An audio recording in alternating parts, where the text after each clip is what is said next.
დაბრუნდით პირდაპირ ეთერში და წარმოგიდგენთ გადაცემის სტუმარს, საქართველოს მეცნიერებათა აკადემიის პრეზიდენტის მოადგილეს პროფესორ იოსებ ბაჩიაშვილს. მოგესალმებით ბატონო იოსებ, ძალიან დიდი მადლობა რომ ხართ ჩვენი სტუდიის სტუმარი. ჩვენ საუბრობთ თუ რა მდგომარეობაში არის მეცნიერებათა დღეს საქართველოში, პასუხობს თუ არა იმ გამოწვევებს, რაც თანამედროვე მსოფლიოში არსებობს, თუმცა მანამდე თუ შეიძლება რომ ჩვენს მაყურებელს ზოგადად მეცნიერებათა აკადემიის შექმნის ისტორია გაახსენოთ, ვიცით რომ ქართული მეცნიერების კორიფეები იდგნენ მის სათავეებთან, აი როგორ მოხდა, როგორ შეიქმნა საქართველოს მეცნიერებათა აკადემია. მოგესალმებით თქვენ, მოგესალმებით ტელემოყრებლებს. ჩვენ დავიწყოთ იქნებ მთავარი კითხვიდან, რა მდგომარეობა ეხლა. კი ბატონო, როგორ თვით ჩვენ ყველამ ვიცით რომ დამოუკიდებლობის მოპოვების შემდეგ ძალიან ბევრმა ცხოვრების მხარემ უკან დაიწია, ზოგიერთი საერთოდ გაქრა, მაგრამ ის ვინც შემორჩა არც ერთი სფერო ადამიანის ცხოვრებისა და მოღვაწეობას არ განუცდია ისეთი დამანგრეველი ზემოქმედება, როგორც ეს განიცადა მეცნიერებამ და განათლებამ ზოგადად. დიახ. დაიწყო ეს იქიდან რომ პრაქტიკულად მეცნიერები დარჩნენ ხელფასის გარეშე. გახსოვთ კუპონის დრო? დიახ. სამწუხაროდ ჩვენს გახსოვს. კი. $1 იყო დაახლოებით 3 მილიონი კუპონი და მეცნიერს ხელფასი ჰქონდა ზოგადად რაღაც $1.5. 5 მილიონი კუპონი მაგალითად. 4 მილიონი ნახევარი. დიახ. ამას მოყვა ის რომ სტრუქტურული რეფორმა ჩატარდა მეცნიერებათა აკადემიიდან გამოიყვანეს 56 ინსტიტუტი და სრულად მექანიკურად მიუერთეს ეს უნივერსიტეტებს. ეს ინსტიტუტებმა დაკარგეს იურიდიული პირის უფლებები, შეიყვანეს როგორც უბრალოდ სტრუქტურული ერთეული. დიახ. ამან გამოიწვია სრული აღრევა, ისინი მაინც უცხო სხეულებად დარჩნენ ამ უნივერსიტეტებისთვის და დაფინანსება მათი იყო საერთოდ სასაცილო. მაგალითად დოქტორი, პროფესორი, მეცნიერებათა დოქტორი, პროფესორი ანუ სადღაც 180, 160, 200 ლარამდე ეს იყო მაქსიმუმი რომ მიეღო. ეს არის დაახლოებით $115-117. თუ პატარა შედარებას გავაკეთებთ, საშუალო ხელფასი მაგალითად ევროპის კონტინენტზე არის $14,300 თვეში ხელფასი. იაპონელებს აქვთ 20,800, ანუ მეცნიერებს ასე უხდიან, ხო? ხელფასი, თვითონ ხელფასი მიღწევებით არ ჩამოუვარდებიან ჩვენი მეცნიერები, ხო? რამდენიც ვიცი, არ ჩამოუვარდებოდნენ. სასაცილო მდგომარეობა. არ ჩამოუვარდებოდნენ. შემდეგ მოხდა კიდევ უფრო, ასე ვთქვათ, ძლიერი შეტევა მეცნიერებაზე და მოხდა ის, რომ აი ასეთ ამ ხელფასის პირობებში თვითონ უნდა გითხრათ, რომ ინსტიტუტები, სადაც არსებობდნენ, როდესაც მეცნიერებათა აკადემიის სისტემაში შედიოდნენ, ეს შენობები გაიყიდა. მეცნიერები აღმოჩნდნენ პრაქტიკულად ჰაერში, ქუჩაში. ხელფასი რა იყო მოგახსენეთ და ესეც ამჟამადაც ეს ხელფასი არაფერი კითხავე შეიცვალა თუ არა რამე არაფერი არ შეცვლილა. ნუ როგორ შეიძლება ახლა კონკურენცია გაუწიო შეიძლება ეს მოითმინო 1 წელი, 2, 3, 5, მაგრამ 23 წელი ამას ვერავინ ერთერთი ადამიანი და ერთერთი სახელმწიფო ვერ აიტანს ასეთ მტრულ დამოკიდებულებას მეცნიერებისადმი. არა მარტო მეცნიერებისადმი, რა დარგსაც არ უნდა რა დარგის მიმართაც არ უნდა იყოს ასეთი მტრული დაკომპლექტებულება სახელმწიფოზე ყველაფერი დაინგრევა. დიახ, ბატონო იოსებ, არის ესეთი რთული მდგომარეობა ყველა მიმართულებით? თუ არის თქვათ რაღაც გარკვეული მიმართულებები, რომელსაც ძალიან უჭირს და ცოტა თქვათ შედარებით კარგ მდგომარეობაშია ზოგიერთი მეცნიერება. მეცნიერების ზოგიერთი დარგი. ზოგადად თვით მე მინდა პოსტულატი თქვათ გამოვყოთ, რომ მდგომარეობა არის უსაშილესი. უბრალოდ ეს არის კატასტროფის წინ დგევართ ახლა ჩვენ, რომლის იქით არის სიკვდილი უკვე. ანუ მეცნიერებათა აკადემია არსებობს, მაგრამ შეიძლება არა, მეცნიერებათა აკადემია ეს არის სტრუქტურა. ჩვენ ახლა ვლაპარაკობთ შინაარსზე. თვითონ მეცნიერება, რადგან მეცნიერებათა აკადემია თუ არ იარსებებს მეცნიერება. რა თქმა უნდა. რა თქმა უნდა. ჩვენ ვლაპარაკობთ მის შინაარსზე, მის ასე ვთქვათ ფუნქციონალურ დანიშნულებაზე, მის სოციალურ დანიშნულებაზე, კულტურულ დანიშნულებაზე. ახლა რადგან მეცნიერებათა აკადემია რა არის მეცნიერების გარეშე? არაფერი. არავით არაფერი არ შეცვლილა თქვენ კითხვაზე მინდა უპასუხოთ. დღეს არის აი უბსკულის წინაშე დგას მეცნიერება, ну, პრაქტიკულად შეიძლება რამოდენიმე ხანში საერთოდ აღიგაოს პირისაგან მიწის. ბატონო იოსებ, აი როგორ ფიქრობთ? ამას ხელს უწყობს ის კიდევ რომ არავითარი ჭეშმარიტი სურვილი ახალგაზრდობისა რომ მოვიდეს მეცნიერებაში არ არსებობს. ეს კითხვაც მონიშნული მქონდა.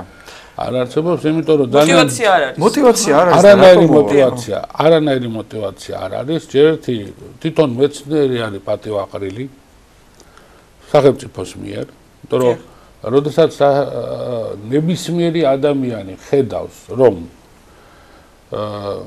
მეხუთე ხარისხის ჩინოვნიკს აქვს 8-ჯერ მეტი ხელფასი, ვიდრე პროფესორს და აკადემიკოს. ხო, ნუ რა უნდა იფიქროს ახლა რა მოტივით უნდა აღძრას მას სურვილი რომ გახდეს მეცნიერი. დავანებოთ თავი აკადემიკოს და უბრალოდ რომ წავიდეს ამ გზაზე. მე არ ვამტყუნებ, აი შეიძლება ჩემი სუბიექტური მოსაზრება, მაგრამ აბსოლუტურად ლოგიკურია, იმიტომ რომ არ ხედავს პერსპექტივას განვითარებისას და რატომ აირჩევს ამ გზას. ამაშია ჩვენი უბედურება, ამაში არის და არა მარტო ჩვენი როგორც საზოგადოების წევრები, ჩვენი ქვეყნის სახელმწიფოს უბედურებაა ეს, რომ ესე იგი მეცნიერება საერთოდ პრიორიტეტულ სფეროში არ ფიგურირებს. ეს მინდოდა მეკითხეთ, რატომ ბატონო იოსებ, აი რატო არ არის სახელმწიფოსთვის პრიორიტეტული რომ განვითარდეს, შენარჩუნდეს პირველ რიგში ამ შემთხვევაში ეს საკითხი დგას, ხო, როგორც თქვენ ვზადეთ. და შემდეგ განვითარდეს მეცნიერება. მე ამაზე ვფიქრობ ძალიან დიდი ხანია და პასუხი არ მაქვს. მე ვერ გავიგე ეს რატო ყველა სახელმწიფო ყველგან ყოველთვის ცდილობს ჭკვიანი ადამიანის დაფასებას და იმ ჭკვის გამოყენებას, რომელიც მას აქვს ადამიანებს. და ჩვენთან არაფერი შეცვლილა, თქვა თუნდაც ხელისუფლება შეიცვალა, ასე შემდეგ, ანუ საერთოდ არაფერი არ შეცვლილა. აბსოლუტურად არაფერი არ შეცვლილა. ან როგორ უნდა შეიცვალოს, რომ თვითონ მეცნიერებს არ ვეკითხებით რა როგორ უნდა შეიცვალოს ეს, როგორ უნდა იყოს მეცნიერების მართვა დღეს საერთოდ მთელ მსოფლიოში ერთ ურთულესი საკითხია. ურთულესი არ ყოფილა თქვა ინიციატივა რომ რაღაც თქვა შეგეთავაზებინათ ხელისუფლებისთვის. ბევრი ინიციატივა იყო, ბევრი ასე ვთქვათ მისვლა მოსვლა, ბევრი შეთავაზება, ავიცი. რა არის მათი პასუხი? აი რას გეუბნებია? ჯერჯერობით ციჩუმე და როგორ იქნება? მე კიდე ერთხელ ვამბობ, ჩვენ ახლა არ ვლაპარაკობთ აკადემიის პრობლემებს. გასაგებ, ზოგადად მეცნიერების პრობლემებზე ვლაპარაკობთ. ახლა თქვენი კითხეთ, რა პერსპექტივა შეიძლება არსებობდეს. ახლობით ჩვენი მონაცემებით 350 მაღალკვალიფიციური და ძალიან მაღალკვალიფიციური სამეცნიერო კადრი არის გასული საზღვარგარეთ. მარტო შვეიცარიაში, CERN-ში, აი კოლაიდერის ექსპერიმენტში მონაწილეობს 35 ქართველი ფიზიკოსი. და მონაწილეობენ ისეთ პოზიციებზე, რომელზეც შეუძლებელია რომ იყოს დაბალი კვალიფიკაციის, ან საშუალო კვალიფიკაციის, ან უბრალოდ კარგი კვალიფიკაციის.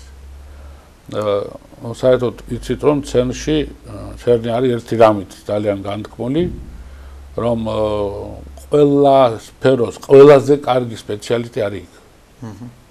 დღეს სოფლიოში არაფერი არ ხდება იმაზე მნიშვნელოვანი, რაც ხდება CERN-ში. არაფერი არ ხდება. არავით არის პოლიტიკოსობა, არავით არის ომი და მშვიდობა, არაფერი არ არის იმაზე მნიშვნელოვანი, რაც ხდება იქ. და თელმა მსოფლიომ გაიგო, შეიგნო, აწუნდა ეს ყველაფერი და ამისთვის გამოყვეს აი ეს უდიდესი თანხები, რომელიც ამ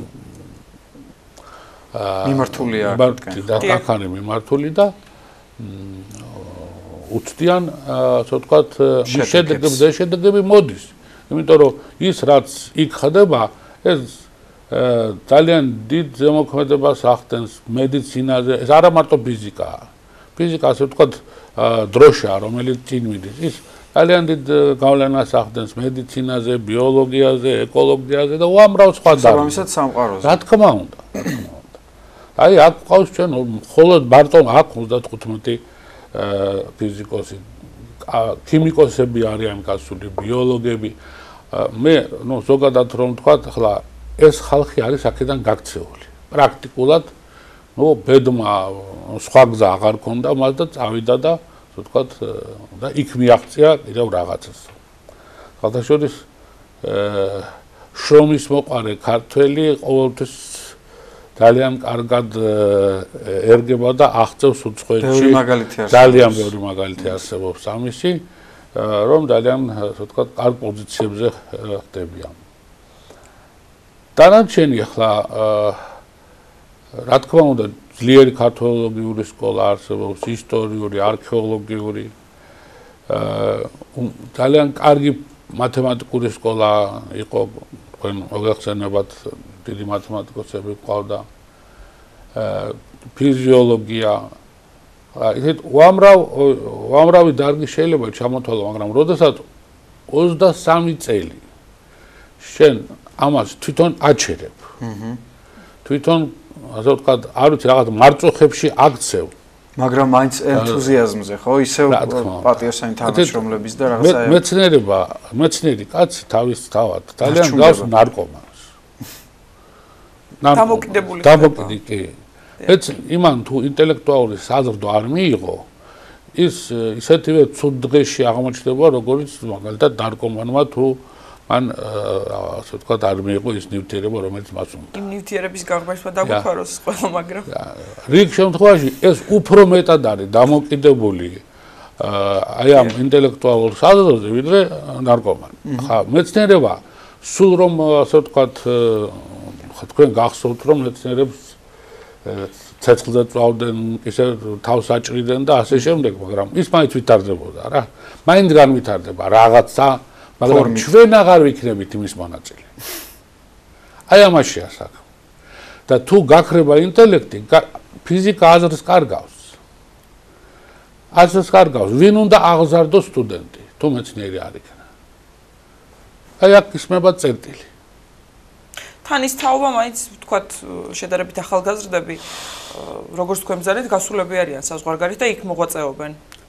რა თქმა უნდა, იმას და თუ არ შეიქმნა აქ შესაძლებელი შეთავაზებაც კი, რომ ჩამოვიდეს და აქ რაღაცა გააკეთოს, უხერხული წია. რა უნდა გააკეთოს, როცა არის? ერთი რა უნდა გააკეთოს და ადამიანი, ხა მეცნიერი ეხება ყველაზე დიდ სამეცნიერო მოვლენას მსოფლიოში. არ დასთმობს ასე არის. როგორ დასთმობს? ან რატომ უნდა უთხრა რის ხარჯზე მიაღწია ჩვენ ხო არ ვიცით კიდე და რა წვალებს. ან რატომ უნდა შესთავაზო ეს კაცო, იყოს იქ, მაგრამ ეს ჩვენ უნდა ვიზრუნოთ იმაზე, რომ ჩვენ აქ მოვუაროთ ჩვენ საქმეს. აქ მოვუაროთ. აი გამოსავალს რა შეხედავთ თქვენ აი ამ ამდენი პრობლემის ჩამოთვლის შემდეგ? აი როგორ გესახებათ განვითარება? თუ სახელმწიფო მეცნიერება და მეცნიერება არ არის ეს დარგი, ეს არის გლობალური მოვლენა. რა თქმა უნდა. ეს არის ფენომენი, ხომ ეს ხომ არ არის გაუშვათ მშენებლობა, ან ტრანსპორტი, ან სოფლის, მაგრამ ყველა მამ დარგს თავისი დარგის მეცნიერება ჭირდება და საკმაოდ რთული. თუ სახელმწიფომ არ ჩათვალა მეცნიერება ნომერ პირველ. მე ვამბობ პირველ, არა უბრალოდ პრიორიტეტულ სფეროდ, არამედ ნომერ პირველ პრიორიტეტად. მალე დადგება განათლების კოლაფსი. მე არ ვამატებ ამას, მე ძალიან კარგად მესმის, რომ ცუდ ასე ვთქვათ თემაზე ვლაპარაკობ და არ არის ეს კარგი დილის განწყობილების შემქმნელი, მაგრამ რას ვიზამთ? რეალობაა. ჭეშმარიტებაა და რეალობაა, რომ თუ ამას ძალიან სწრაფად, ძალიან მოქმედი ქმედითი ღონისძიებები არ იქნა ჩატარებული, განათლების სერიოზული პრობლემა დადგება და ისედაც დგას. სერიოზული პრობლემა კი არა, კოლაფსი და სერიოზულ პრობლემაში ეხლა ვარ. 42 მაშინ მე მგონი, ხო, რაღაცა 35 ადგილზე ვარ, თუ კი ამ სტატისტიკურ მონაცემებს ვენდობთ. აი, ციგნიერებაზე ჩატარდა საერთაშორისო კვლევა. 42 ქვეყნიდან 35 ადგილზე ვარ. ჩვენს იქით არიან ქვეყნები, სადაც 75%, 70% წერა-კითხვის უწოდინა არის. ამ სიაში მოხდა, ხო? ეხლა რას ნიშნავს ეს? ეს ნიშნავს, რომ ბავშვმა წაიკითხა რაღაც, ეს არის 10-15 წლის უკვე ახალგაზრდა ეხლა ყმაწვილი. წაიკითხა რაღაც ინფორმაცია, კითხვა იცის, მაგრამ აზრი ვერ გამოაქვს. მაგრამ აზრი ვერ გამოაქვს. ხა წარმოიდგინეთ თქვენ, ეს პროგრამა, მისი სასკოლო პროგრამა ხო რთულდება, ის ხო არ მარტივდება. რა თქმა უნდა. თუ ის იმას ვერ იგებს. გაუჭირდება რა თქმა უნდა ზემოთ. გაუჭირდება და შეუძლებელი იქნება. შეუძლებელი. აი ჩვენ კვლევა ჩავატარეთ არაჰუმანიტარულ ერთ-ერთ სასწავლებელში მესამე კურსის სტუდენტებთან. რა მოხდა, აბა რა გაიგო? და დაუსვით კითხვა ვეფხისტყაოსნიდან. ხო.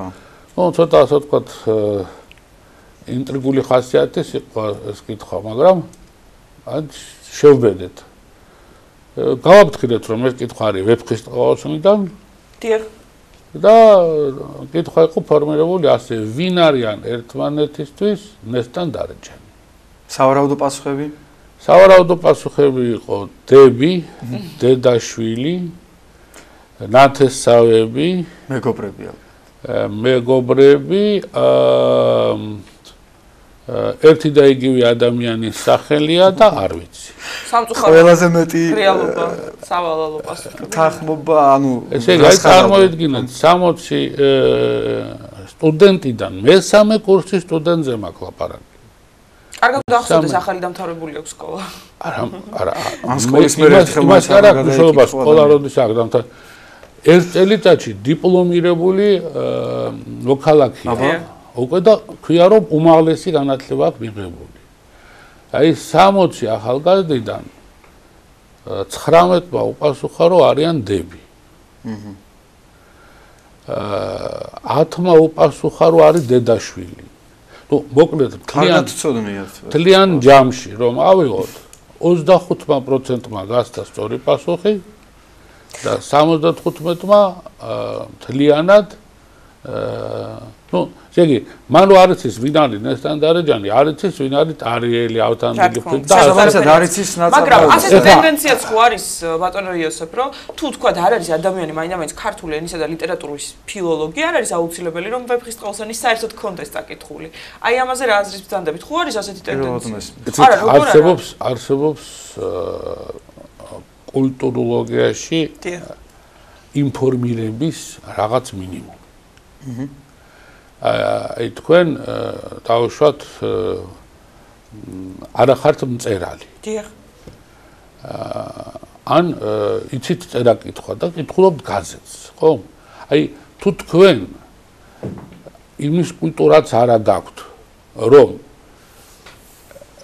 იცოდეთ ყველაზე მაღალი კლასიკური ღირებულების ნაწარმოების შინაარსი მაშინ როგორ დაამთავრეთ სკოლა?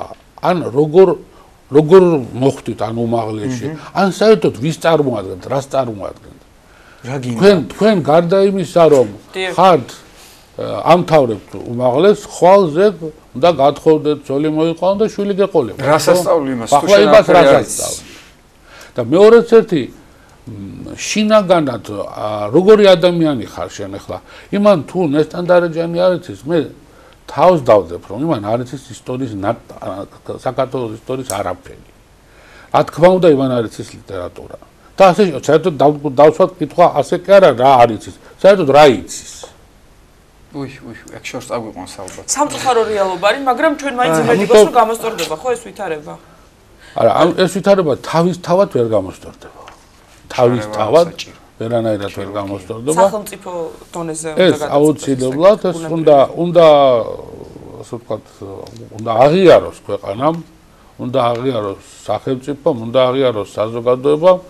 საზოგადოებაში ეს აზრი ძალიან ასე ვთქვათ, ჯანმრთელად და მომწიფებულად არის და ამის წინააღმდეგიც არც არავინ არ შეიძლება იყოს, მაგრამ ეს უნდა გახდეს სახელმწიფო პოლიტიკის ყველაზე პრიორიტეტული სფერო. ბატონო იოსებ, ძალიან მცხრენია მე როგორც ერთ რიგით მოქალაქეს, რომ დღეს 21 საუკუნეში მართლაც როდესაც სოფლიოში პრიორიტეტულია და მნიშვნელოვანი მეცნიერები სხვადასხვა თემას რომ მეცნიერება გჭირდება რა? გჭირდება თანაც და ამ დროს არის სამარცხვინო სიტუაცია, თუნდაც ფინანსური კუთხით, რომ აღარაფერი აღარ თქვათ იმ პრობლემებზე, რომლებზეც მით უმეტეს, როდესაც ასეთი ტრადიციები გვაქვს ამ ძალიან დიდი.